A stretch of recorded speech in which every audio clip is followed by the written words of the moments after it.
Hello everyone, and welcome to the second Wrack video blog. I felt like the first one went pretty well, so I've got a special treat for you guys. The footage in the background is from level 2 of the Wrack beta. As you can see, it's been completely revamped. The rooms are much bigger, and overall, it just feels worlds better and improved over the original. Now, as you can see, there aren't any monsters being rendered or weapons or HUD or anything. And the reason for that is, as you might recall from the first blog, I don't really want to show off anything that isn't finished, or at least indicative of the final product. So, a lot of the monster animations aren't quite up to par. Weapon animations aren't up to par. So we're working on getting all of those all polished up and revamped. So hopefully in future videos we'll be able to show you those, which hopefully won't take too long. But in the meantime, you're just gonna have to use your imagination to figure out what's going on.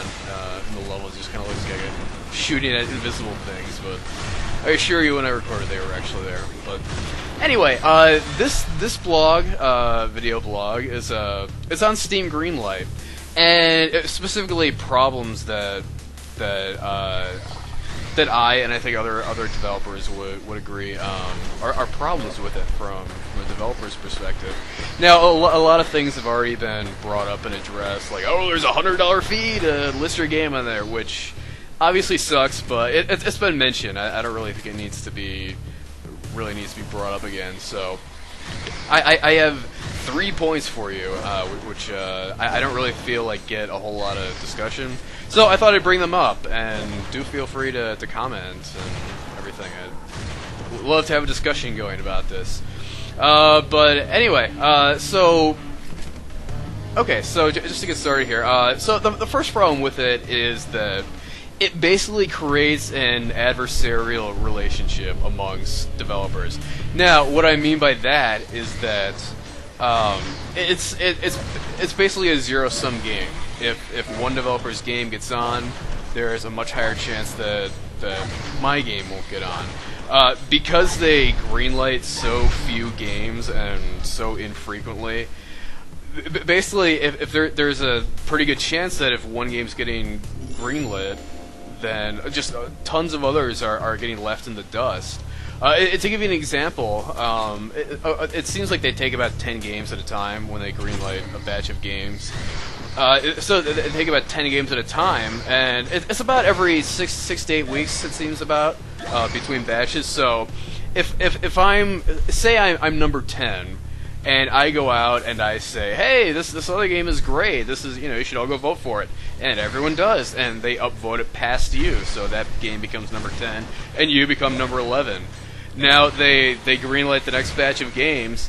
All of a sudden, you're not getting greenlit, and you have to wait another 6 to 8 weeks to get greenlit. And for an indie developer without a lot of resources, that's an eternity. That's a really long time, and that could be very, very hurtful to a small developer like we are. So it basically prevents developers from being supportive of other developers, and I think that sucks. I mean, I see so many great games that are on there that I would just, not that I have a huge following that I would make a difference anyway, but I would love to be like, hey, guys, check this out. Go vote for this. This looks awesome. I'd love to have this on Steam, because my own game would get leapfrogged, and that's just pushing me farther and farther down the pipeline for getting greenlit. And again, if say I become number 11, so I don't get greenlit that batch, there's also the possibility that I might not make the next batch as well, because I could get leapfrogged by 10 other games in that meantime, and then they get greenlit, and then I have to wait another 6 to 8 weeks or so. So it's just because they greenlight so few games. It's really hard to be supportive of other games. You just don't have that luxury of getting greenlit, and I think that's an unfortunate thing. So the second issue with Steam Greenlight is there's a real exposure problem. Now, if we pull up this chart here real quick, this first one, this is a chart of basically the amount of views and votes we've gotten since we first won in Steam Greenlight back in September. As you can see, it's very, very, very heavily weighted towards basically day one. I think on day one, like, we got more votes and views than all the other days combined. It's completely ridiculous. So it's, I mean, you know, Greenlight, it gives you like a whole bunch of exposure at the beginning, and then after that, it's just kind of you're on your own. So I mean, I kind of feel like okay, and then another important point to make here is that during the course of this, I've done a whole lot to try and promote it on Greenlight. You know, I've various tweets and blog, whatever. I have updated the screenshots. I've put up new videos. I've changed the description around. I've websites have post little articles saying, hey, go vote for this on Steam Greenlight. None of it just makes a dent compared to the initial from what you get from day one of putting it on there. And by the way, these two other little little spikes, also towards the beginning. Apparently, that's not from like external promotion. Like, that's not from like a Total Biscuit tweet or whatever. That's from just kind of Valve shuffling things around and us getting put into. I think back then they were changing the your little queue thing around. It's like they would shuffle it for you even if you didn't click shuffle. And I think that's what that was. So I think someone commented like they would do that for games which weren't getting a lot of views. So I don't know. I guess that's what those spikes are about. But it's basically just impossible to get exposure after the first day. So I mean, even going forward, it's like I don't know what our strategy is. Like, once we hit beta, do we just delete this profile and make another one and to get all that exposure, that day one exposure a second time? I mean, I don't know. I don't know. I really don't know what to do. So, and then let's scroll up a little bit here. Now, this second image, if you can see this little chart here, kind of in the middle, that's and this is just kind of to show you that we're not alone here. But this is a chart of yes votes for games over time. Now, the green one, towards the bottom, that's ours, which you see is kind of a flat line. The brown one right above that, that's for the number 15 game. And as you can see, I mean, they kind of had the same kind of trajectory as ours. It's like a lot of exposure in the beginning, and then things kind of flatline, and then I don't know what happened, but for some reason they took off like a rocket, and I'd very much like to know which game that is and what the deal with that is. I'm kind of hoping we get a similar kind of bounce with beta, and then the purple one. I mean, these colors are all pretty similar, but that's the number 100 item. That's, as you can see, that that has an extremely similar trajectory to ours. So, and I mean, even the other ones, I mean, it's pretty similar. The graph is very steep in the beginning, and then it just kind of evens out and kind of. But I mean, some of these guys, I suspect they're bigger games with much bigger budgets and promotion and all that, so they continue to grow. Whereas I feel like probably most games on Greenlight probably have a pretty similar trajectory to ours, where it's just kind of everything just kind of flatlines in the beginning, which is unfortunate. I mean, this is supposed to help out indie games, and as indie game developers, like, we don't have giant budgets for promotion, and we don't have access to get we don't know people at Kotaku or Rock Paper Shotgun or whatever.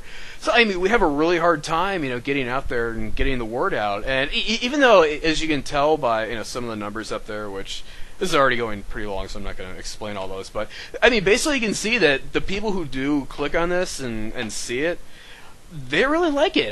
I mean, the amount of yes votes to no thanks votes, it's extremely comparable to games that are in the top 50. I mean, it's right there. I mean, even our favorites to unique visitors ratio is way better than games in the top 50s. So it's, I mean, people see it like it, but I mean that just doesn't seem to matter. It's just because we just don't get the exposure, and I think it's a problem Steam Greenlight has.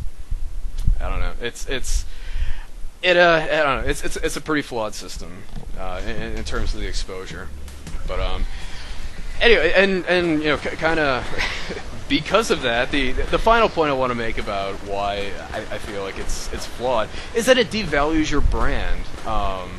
Basically, to get greenlit, like you have to do like a crazy amount of things to get that exposure. Someone I've been talking to, I guess like a European publisher, they were talking about how one of their games, like they were experiencing the same kind of problems that we had on that we've been having on Greenlight, where everything's just kind of stagnant. And basically, what they had to do is they had to do like a free weekend of their game. Like they had to just give it away for free. And they said that worked. They got a huge amount of exposure, and they're in the top 100 now. And there's a really interesting article on Crack and I'll put a link to it in the description. But it talks about how basically when when the internet came around, it made it so much easier for developers to just make whatever, be it music or games, whatever, and distribute it to the public. And because those barriers to making games and music and whatever are so much lower, you have this flood of developers and products coming out, and the only way to cut through and really get yourself noticed is basically to give it away for cheap, give it away for free, whatever. And it's really, and I think this is kind of a problem with Steam in general. It makes it really hard to like for instance, like Doom when it first came out. Okay, a better example, Tetris.